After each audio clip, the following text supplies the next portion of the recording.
بسم الله الرحمن الرحيم. نصر من الله وفتح قريب على بركة الله تعالى.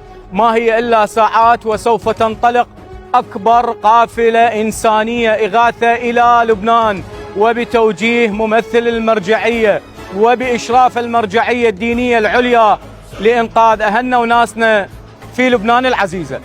من خيرات الإمام الحسين مئات الأطنان والمعدات الصحية والطبية والاحتياجات الخاصة الإنسانية سوف تكون برفقة القافلة المحملة بالمواد الأساسية إلى شعبنا وناسنا في لبنان.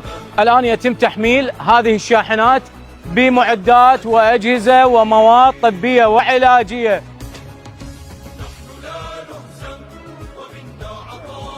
مئات المعدات الصحية والطبية في هذا المكان سترافق وتتوجه ضمن الشاحنات الموجهة إلى لبنان، وستكون هذه المعدات ضمن الخطة الصحية الموضوعة من قبل هيئة الصحة والتعليم لخدمة المصابين والجرحى في لبنان.